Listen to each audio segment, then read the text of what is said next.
Hi class. So this week in time, we are actually entering our debate section, and this is based on chapter 11. So I hope that you have all read chapter 11 and you have a better understanding of what your debate should be looking at. So today I am quickly going to go over what goes under each section of your debate, so you have a better idea as to what is expected of you. Now, keep in mind that your mini debate is a tiny section or a snippet what a regular debate would be like. So the cross-examination questions and all of that won't be necessarily used for this particular mini debate, but it is actually really important for you to know the structure of the debate. So let's get started. So the first thing that I wanted to go over is the different speeches. There are 3 different speeches that go in a debate. The first one is called the constructive. Your constructive is the opening. So the first speech that you will be giving in your debate is called the constructive. Is when you will be stating your argument and you will be basically taking us through why you support the position that you support. So basically in the constructive, you present your position and you kind of like tell us that we should be focusing on that particular position and that particular opinion. And for the affirmative side in your constructive, you kind of address the stock issues, the ill, the blame, the cure, and the cost. And for the negative side, you are actually looking at picking one of the stock issues that you disagree with and kind of focusing on that and giving us evidence as to why you think that whatever the affirmative is arguing does not work or you disagree with that. But make sure that you only focus on one of the stock issues. Do not try to attack all the stock issues because it will be virtually impossible to do so. So the next thing that we are talking about are the rebuttal speeches. The rebuttal speeches talk about, this is kind of like at the end, this will be kind of like your closing statement. So once you have gone through all the constructive and you've listened to the other side, your rebuttal speeches is kind of like how you wrap everything up and you leave the audience with a lasting thought.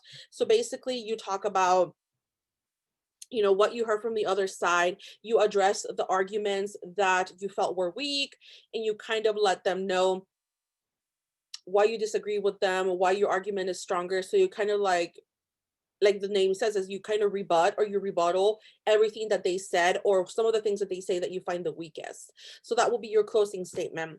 Now, in between your one of the things that I wanted to mention about your closing statement or your rebuttal speech is that you are now allowed to introduce any other information. So if you have not mentioned it in the constructive or if you have not brought it up during your cross-examination questions, you are not allowed to bring that new information at your rebuttal because it does not give the other side the opportunity to answer. So keep that in mind. If you have not mentioned it in your constructive or in the cross-examination questions, then you're not allowed to bring it into the debate. And your rebuttal speeches are really important because this is the opportunity to kind of give the audience basically your last few words and leaving them with your argument and your opinion fresh in their minds. A lot of people, one of the mistakes that I see is that a lot of people, what they do is that literally, they literally just kind of like end their speeches by saying, and I'm done, or they just quickly reiterate what they just said in the constructive and they don't use this as an opportunity to kind of address the other side's arguments and why it's not important. So I highly, highly encourage you to prepare your rebuttal speeches in a way that kind of highlights why you won and use this as the last opportunity to let the audience know why you should win the debate. Finally, what goes in between the constructive and the rebuttal is cross-examination. In a face-to-face debate in a regular class, we will be having cross-examination questions, but because this class is taught solely online, we won't be having that.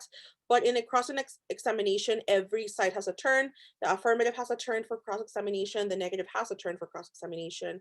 And basically what happens is that you get to ask questions. So if it's your turn, you are the one who asks the questions, and then the other side is only allowed to answer the questions.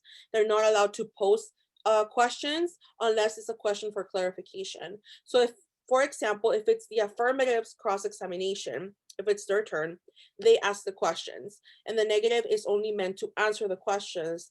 And if they have like a doubt when it comes to wording or the meaning of the question that the affirmative has asked, this is the opportunity for them to ask, can you repeat the question?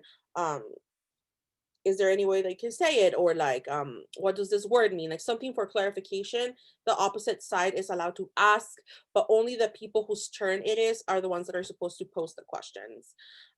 So it's really important for you to think about. So again, there are three parts in your debate: the constructive, the rebuttal, and the cross-examination.